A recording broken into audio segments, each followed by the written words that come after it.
자, 9시 1분입니다. 그러면은 오늘 이제 라방을 시작을 해 보도록 하겠습니다. 오랜만에 아파트 물건을 좀 골라봤습니다. 음, 제가 이제 그 유튜브 커뮤니티에 이제 저기 라방 공지 올리면서 밑에 댓글로 열심히 공부를 같이 해보자. 그리고 지금 여러 가지 금리 상황, 뭐, 어떻다더라. 전문가들이 보는 지금 어떤 아파트 시세의 어떤 방향이라든가 이런 거에서 간단히 댓글로 제가 올려놨습니다. 여러분들도 잘 알고 계실 것이고, 조금 더 하락 쪽에, 그죠? 무게를 많이 두고 있는 것 같아요. 그게 그럴 수밖에 없는 게 금리가 너무 높으니까, 그죠? 금리가 쉽사리 내릴 것 같지 않고, 뭐 한두 달 내에 내릴 건 아니잖아요. 대부분 전문가들이 내년 연말쯤 돼야지 조금 내리지 않겠냐라고 얘기를 합니다. 그럼 앞으로 1년입니다. 그죠? 1년 동안 고금리 상태에서 계속 간다라는 얘기죠. 자, 그러다 보니까 쉽지가 않습니다. 아파트만이 아니고 모든 물건에 대해서 부동산 투자를 한다라는 게 대출을 활용해야 되는 분들은 상당히 어렵습니다. 그리고 조금 더 또 내릴지도 모른다라는, 더 내릴 것 같다라는, 그러니까 쉽사리 손이 안 가죠. 그래서 이제 그 타이밍을 잘 잡아야 될 것 같아요. 그죠? 대부분 이제 그러니까 금리를 가지고 보통 얘기를 하니까 내년 상반기까지는 어렵지 않겠냐. 그죠? 그래서 이제 하반기 들어가야지 연말 정도 되면은 그때부터 약간 내릴 거라는 기대감에 조금은 살아나지 않겠냐라는 얘기들을 하고 있습니다. 음. 자, 그래서 이럴 때 이제 공부를 조금 열심히 해서 또 이 나름대로 또 분석을 해가지고는 또 들어가시는 분들도 계시겠죠. 지금이 아니라 뭐 내년에, 그죠? 음, 그래서 이제 그 일반적인 어떤 방법으로 이제 우리가 그 대출을 받아가지고 대출을 받아서 대출을 활용해서 하는 그런 방법도 있지만 뭐냐면은 대출을 활용하지 않고 뭐 선순위 임차인이 있다든지 해서 선순위 임차인 보증금을 인수하면서 하는 경우, 그죠?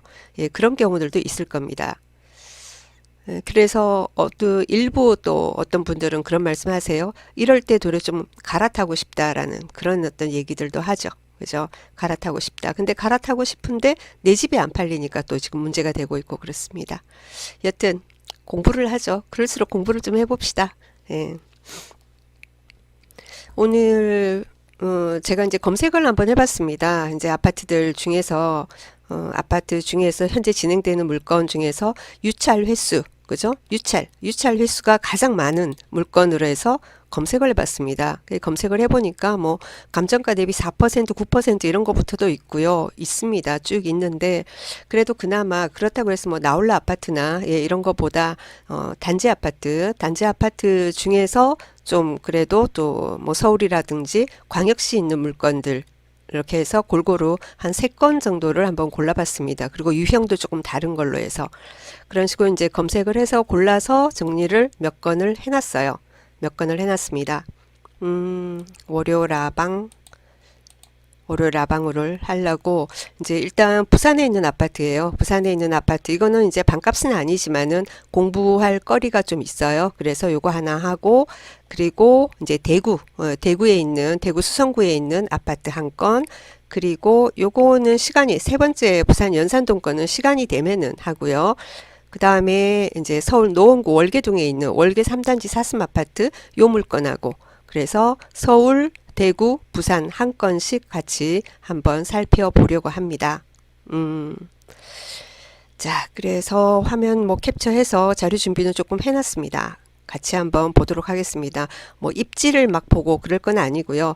여러분이 이제 많이 유찰될 물건들 여러 가지 유형이 있는데 요 뭐 조금 이렇게 하다 보면은 좀 공부가 되지 않나 공부가 된다 도움이 된다 그러면은 다음에도 또 아주 케이스가 다양하거든요. 많이 유찰될 물건들은 그래서 여러분이 좋다고 하시면은 다음 주도 이렇게 다른 어떤 형태의 많이 유찰될 물건 권리 분석 여러분한테 도움이 될 만한 사건 준비해 보도록 하겠습니다.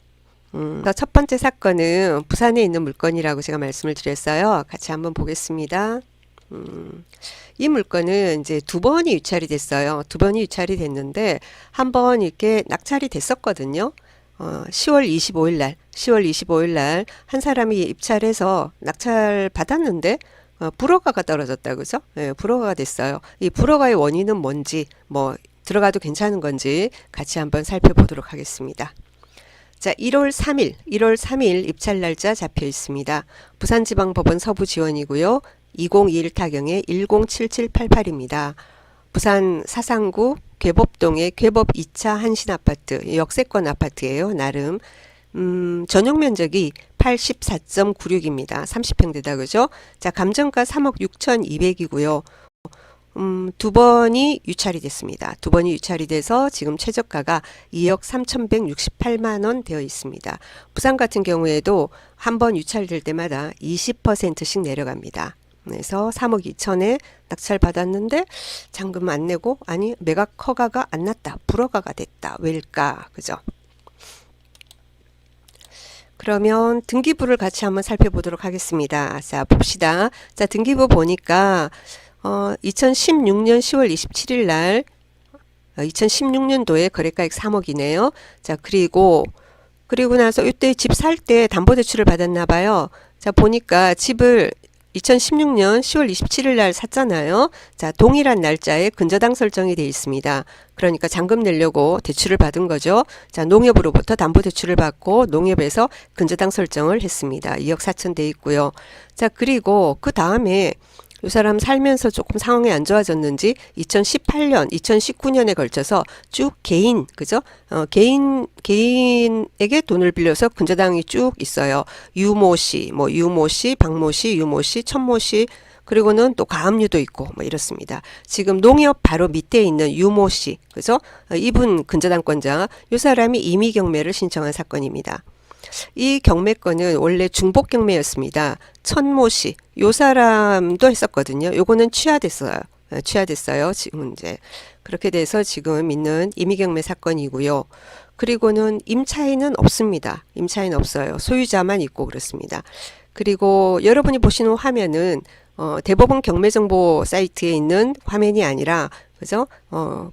여러분 다 아시는, 저는 이제 옥션원을 구독을 하거든요. 그 옥션원에 보이는 저기 화면이에요.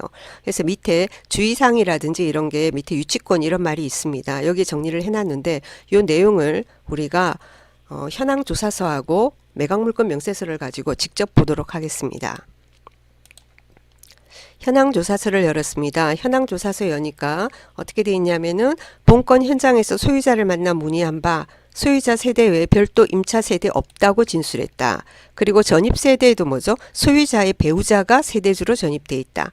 우리 이런 경우들이 있죠. 그죠? 집을 사는데 뭐 부인 이름으로 집을 샀어요. 그죠? 자, 그런데 이제 전입 세대 열람을 하면은 주로 이제 우리나라 같은 경우에는 대부분이 남편이 세대주가 많이 돼 있죠. 그죠? 자, 그러니까는 그 얘기입니다. 그래서 소유자는 아마 부인인 것 같고, 그리고는 배우자가 이제 세대주로 전입돼 있고, 임차인 없다고 했고, 임차 문제는 없다, 그죠? 자, 그리고 매각물건 명세서를 보겠습니다. 매각물건 명세서 위에도 조사된 임차 내역 없다라고 했고요. 항상 여러분이 매각물건 명세서를 보실 때는 비고란 잘 보셔야 되고, 그리고 매각물건 명세서는 계속 바뀝니다. 항상 여러분은 한번 예를 들면은 우리가 신건일 때 매각기일 7일 전에 매각물건 명세서가 나오죠. 그래서 어떤 내용이 있었어요. 별다른 문제가 없다. 예, 그랬다고 쳐요. 자, 그랬는데 유찰이 됐어요. 유찰이 되고 그러면은 그다음 2차 기일 일주일 전에 새로 또 매각물건 명세서가 나옵니다. 자, 그러면은 그 사이에 무슨 아주 중요한 변동 사항이 있다든지 그러면은 매각물건 명세서가 처음에 봤던 게 아니고 이제 바뀌어 있게 되는 거죠. 그죠? 그래서 지금 보니까 어떻게 됐냐면은 주식회사 뭐뭐로부터 2022년 10월 24일자 금 1,518만 9천 원의 유치권 신고서가 제출됐으나 그 성립 여부는 불분명하다. 이에 대해서 신청 채권자는 뭐냐면은 경매 신청한 채권자 이 말입니다. 채권자는 많이 있잖아요. 등기부에 보니까 아까 농협 있고, 그리고 뭐 유모씨, 천모씨 막 이런 식으로 있죠. 그 사람들도 다 채권자죠. 근데 신청 채권자 하면은 경매를 신청한 채권자 이 말입니다. 농협이에요. 자, 농협이 그러니까 무슨 땡땡 리텍으로부터 유치권 신고서가 제출됐다, 그죠? 언제? 2022년 10월 24일자 유치권 신고서가 제출됐다. 이렇게 돼 있어요. 자, 그리고 2022년 11월 14일자로 유치권 배제 신청서가 들어와요. 자, 그러니까 뭐죠? 11월 14일자로 유치권 배제 신청서가 이제 들어와요. 그리고 그 다음날 그죠? 유치권 신고자가 뭐죠? 유치권 신고 취하서를 제출했다. 이런 내용이 있습니다. 여러분 아시죠? 유치권이 성립을 하기 위해서는 몇 가지 조건이 있지만은 그 중에 하나가 뭡니까? 점유하고 있어야 된다라죠. 그죠? 예. 언제부터? 원래 자기가 예를 들면 공사를 했다. 뭐 1,500 얼마예요? 그래서 1,518만 9천 원입니다. 진짜로 무슨 뭐 집 여기는 뭐 그 신축 아파트는 아니니까 수리를 했다. 하자가 있어서 그 수리를 해줬는데 그걸 못 받았다 돈을. 그러면 어떻게 됩니까? 그래도 그 수리해줬다고 해가지고 그 돈 안 준다고 해서 그 집을 어떻게 점유하고 있어요? 그거는 이제 우리가 하는 말이고, 근데 법적으로는 어떻게 되냐면은 반드시 점유를 하고 있어야 됩니다. 물건을 있지 않습니까? 제가 지난 시간에도 한번 유치권에 대해서 이제 언급을 했습니다. 정말 그죠? 했었는데. 수리를 하고 그때부터 계속 점유를 하고 있어야 돼요. 근데 계속 수리를 하고 계속 점유하고 있는지는 우리가 알 수 없지만 최소한 경매 시작 전부터는 점유하고 있다라는 게 입증이 돼야 되는 거죠. 근데 시작 전부터까지는 우리가 모른다 하더라도 현황 조사서, 그러니까 경매가 접수가 되고 나갑니다. 집행관이 조사를 나갔는데 거기서 뭐죠? 그 유치권자가 점유를 하고 있어야 되는데 거기에 대한 내용이 없었잖아요. 아까 보니까 현황조사서에 뭐라고 합니까? 임차인도 없다, 뭐 자기들 뭐 있다, 그런 뭐 얘기들이 나와요. 그죠? 뜬금없이 이제 유치권 신고서가 이제야 들어오고 또 거기에 대해서 또 농협에서 그죠? 그러니까 채권자가 배제 신청서를 제출했어요. 그 다음 날부터 바로 또 취하서가 들어오고 왜 했는지 모르겠어요. 왜 했는지 짐작은요. 한번 문건 송달 내역을 볼게요. 자, 여기 보면 이 사건이 보면은 2022년 10월 25일 날 3억 2천을 쓰고 누군가가 그래서 1등을 했어요. 그런데 이게 불허가가 떨어졌다. 그래서 언제? 2022년 10월 25일입니다. 자, 이게 문건 송달 내역의 접수 내역입니다. 25일이라고 했죠. 자, 여기 보니까 2022년 10월 25일 날 아까 매각물건 명세서에는 어떻게 해요? 유치권 그게 그죠? 10월 24일자 했습니다. 10월 24일자로 작성된 거겠죠? 자, 그리고 제출은 뭐예요? 25일 날 했나 봐요. 그래서 10월 25일 날 유치권자 주식회사 어디가 유치권 권리 신고 및 배당 요구 신청서를 제출했다. 낙찰되고 그죠? 누군가 1등을 했는데 유치권이 들어온 거예요. 그죠? 그렇게 된 겁니다. 자, 그러니까 그 내용 때문에 아마 최고가 매수 신고인은 매각 불허가 신청을 제출했다라고 보여집니다. 그죠? 10월 25일 날 그랬죠? 10월 28일 날, 10월 28일 날 3일 뒤에 최고가 매수 신고인이 매각 불허가 신청을 제출합니다. 일단 그렇습니다. 자, 그리고 그 다음에 채권자가 유치권 권리 배제 신청서를 제출합니다. 그죠? 채권자가 아까 말씀드린 대로 그 성립하지 않는 유치권을 가지고 이제 그죠? 근데 유치권을 막 주장을 하고 나오고 이러면은 보통 이제 그 이런 은행권, 이런 금융권 채권자들이 유치권 이제 권리 배제 신청서도 제출하고 어떤 경우는 보면은 뭐 경매 방해죄 막 이런 걸로 신고도 하고 막 이런 식으로 합니다. 적극적으로 대응을 하게 되죠.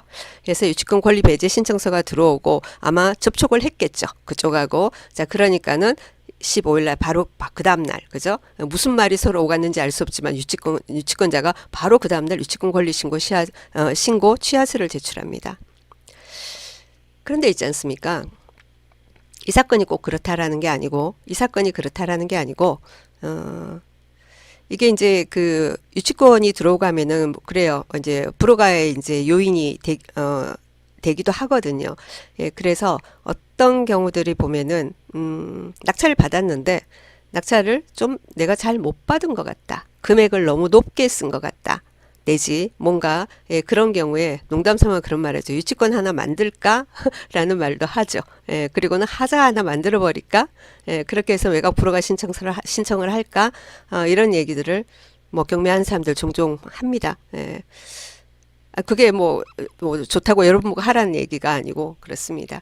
그래서 이 사건 같은 경우에도 약간은 조금 저는 심증만 있는 거예요.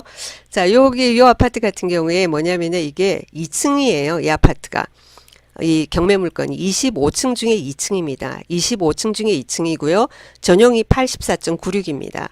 시세 한번 보도록 하겠습니다. 언제 됐었죠? 낙찰이 10월 25일 날 됐었습니다. 10월 25일 날. 얼마 안 됐죠? 그죠? 자, 시세를 한번 봅시다. 시세를 거래 방식 매매로 하고요. 그리고 면적은 105겠죠. 84.96이니까 105겠죠. 105 매매가를 한번 봅시다. 자, 여기 보니까 뭐 201동 저층 해서 여기는 뭐 인기 있는 집이고 뭐 뭐 깨끗한 집. 우리 여러분 아시죠? 깨끗한 집 하면은 막 리모델링 멋지게 해놓은 집은 아니다. 그죠? 3억 8천 이렇게 되어 있고요. 호가입니다. 그죠? 거래 안 되죠, 요즘. 자, 201동 해가지고 또 중층 3억 6천5백. 뭐 선호동이고 라인 좋다. 그리고 201동 고층. 자, 이것도 뭐 강변 뷰고 좋다 하는 게 3억 5천. 그리고 고층에서 뭐 깔끔하다 3억 7천, 3억 7천5백. 예, 그런 식으로 지금 나와 있습니다. 그리고 샷시 포함해서 완전 올 수리된 8층이고 남양, 지금 다 남양이에요. 3억 9천5백. 이렇게 호가만 나와 있고 수리 안 된 것은 3억, 고층 좋은 것도 3억 5천 이렇게 되어 있는 상황이에요. 그렇죠? 그리고 206동 남양 저층 해가지고 3억 2천. 그렇죠? 수리된 깨끗한 집 되어 있습니다. 그렇죠? 그래서 여러분도 잘 아시죠? 중고층하고 저층하고의 이제 시세 차이 같은 것도 잘 아실 겁니다. 그렇죠? 이게 옥션원에서도 나름 현장조사 보고서라고 해서 시세 조사를 해놓은 이 얘기가 여기가 코멘트가 있어요. 인근 중개업소에 문의를 해보니까 최근 동평수 고층 일부 수리한 고층이 매매가 3억 6천5백만 원에 거래된 것으로 파악된다 했습니다. 그렇죠? 자, 그런데 이게 저층이단 말이에요. 저층이고 그리고 등기부를 보면은 2016년도에 이제 거래가 있었어요. 2016년도에. 그때 2016년도에 저기 거래를 하면서 매수를 하면서 자기가 실거주를 하기 위해서 얼마나 수리를 했는지 알 수 없지만 일단은 6년이란 시간이 이제 지났고 그리고 저층이고 그런데 일반 매매도 아니고 낙찰을 3억 2천으로 받았단 말입니다. 그죠? 이제 그러고 나서 그날 유치권 신고 몇백이 들어오고 그걸 원인으로 해서 이게 또 불허가가 되고 그죠? 그렇지 않습니까? 그래서 뭐 더 이상은 제가 말씀 안 드려도 여러분도 아실 거라 생각합니다. 그래서 이 사건 같은 경우에는 지금은 문제가 없어요. 모든 문제는 뭐 유치권 신고 취하했으니까. 그리고 유치권 그 신고자가 취하를 안 했다 하더라도 어차피 뭡니까? 성립되는 유치권도 아니고 예, 그런 어떤 사건이었어요. 예. 재밌어서 그냥 뭐지 하면서 제가 보고 요것도 이제 첫 사건으로 예, 한번 간단히 소개를 드렸습니다. 플러스 경매에서 하고 있는 온라인 오프라인 강의 잠시만 안내 좀 드리겠습니다. 이거는 제가 하고 있는 블로그입니다. 제가 하는 블로그인데 블로그 방치해 놨다가 며칠 전부터 조금 정신 차리고 이것저것 올리고 있는 중입니다. 제가 이제 강의를 3가지를 진행을 합니다. 온라인 강의 2개, 그리고는 오프라인 강의 하나 이렇게 됩니다. 자, 오프라인 강의부터 설명을 드리면은요. 오프라인 강의 보면은 지금 10주 과정으로 해서 주말반이 있습니다. 주말반. 부산에서는 토요일마다, 서울에서는 일요일마다 합니다. 그래서 이번에는 서울에 1월 8일, 부산은 1월 7일 날 각각 개강 예정입니다. 서울은 어디서 하냐면은 서울역 바로 코앞에, 그래서 14번 출구 앞에 삼경교육센터 이렇게 돼 있습니다. 왜냐면은 지방에서 오시는 분들 많기 때문에 서울 강의 같은 경우에 지난번에도 뭐 구미에서 오고 뭐 제주도에서도 오고 어디서도 오고 막 그랬었어요. 부산 강의 같은 경우에는 점포동이라고 저희 제자가 하는 곳입니다. 그래서 여기 이 제자 오픈에 맞춰서 제가 요 강의를 만들었어요. 도와드리고 싶어가지고. 그래서 요 강의도, 부산 강의도 뭐 멀리, 뭐 전주에서도 오시고, 그래서 열심히들 하셨습니다. 제가 이거 하는 이 강의 같은 경우에는 뭐냐면은, 저기에요. 이거는 이제 막 편지도 보내주시고 해가지고 손편지도 써주셔서 막 자랑한다고 제가 올려놨어요. 예, 몇 개 있어요. 예. 근데 제가 이 10주 동안 하는 강의는 권리 분석, 뭐 명도 방법 이런 그게 아니고 그런 거는 뭐 물어보시면은 다 제가 해드리고 권리 분석은 뭐 순식간에 다 끝내버리고 명도도 역시 마찬가지입니다. 그래서 한 번 오시면 3시간씩인데 10주니까 30시간이잖아, 그죠? 두 번은 이제 그거는 이제 임장 수업이고요. 임장 수업이고 어떻게 하면은 여러분이 이제 부동산 투자에 있어서 중요한 게 뭐냐라는 겁니다. 그래서 권리 분석 공부가 아니라고 했습니다. 권리 분석은 그런데 들어가긴 하는데 그거는 기본으로 들어가는 거.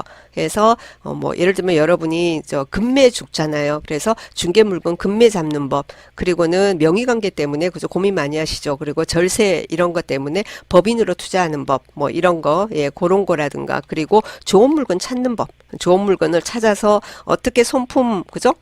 손품 팔고 그 다음에는 발품을 파느냐 하는 임장 방법에 대해서, 그리고 직접 그걸 같이 동반 임장을 또 하고요. 그 다음엔 입찰가는 그러면 어떻게 정하느냐라는 이제 그런 내용들, 그리고 이제 명도하는 방법 들어갑니다. 그리고 그 다음에는 이제 구분상가, 근린시설, 다가구, 상가주택 각 물건별로 해가지고는 어떤 물건이 좋은 물건인가, 예, 이런 거, 그리고 임장하는 방법에서 같이 임장도 하고, 그 다음에 이제 뭐 특수 물건에 대해서, 예, 이런 식으로 이제 10주가 구성이 돼 있고요. 가장 좋은 보너스는 뭐냐면은 이거를 과정을 마치고 나면은 과정 수료에 1년 이내 낙찰건에 대해서는 명도를 제가 같이 해드립니다. 같이 점유자 만날 때도 같이 협상할 때 제가 동반하고, 강제 집행 신청을 한다든가 도저히 협상이 안 돼서 법적으로 진행할 때 이럴 때도 우왕좌왕하기 쉬우니까 제가 법원에 동반, 저 부산에 있지만 서울 가서 해드리겠습니다. 그래서 그런 쪽으로 그게 이제 여러분한테 이게 특전으로 들어갑니다.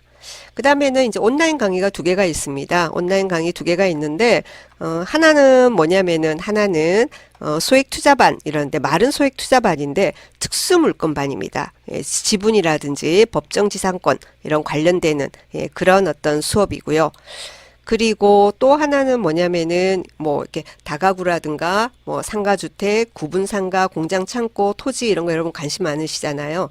그런 물건들 지금 현재 경공매, 주로 이제 경매입니다. 경매 중에서 현재 진행하는 물건 중에서 좋은 거, 우량 물건만 골라서 제가 입지 분석, 권리 분석을 해드리는 과정이 있습니다. 그래서 저기 그 소액 투자반, 특수 물건반 같은 경우에는 8주 기준으로 해가지고 수강료 99,000원이고요. 그리고는 그 뒤에 말씀드린 풀경 스타디 해가지고 기타 그죠 수익형 물건들 분석해드리는 거, 예, 그거는 이제 한 달에 4만 원으로 수강료 책정되어 있습니다. 예, 참고하시기 바랍니다.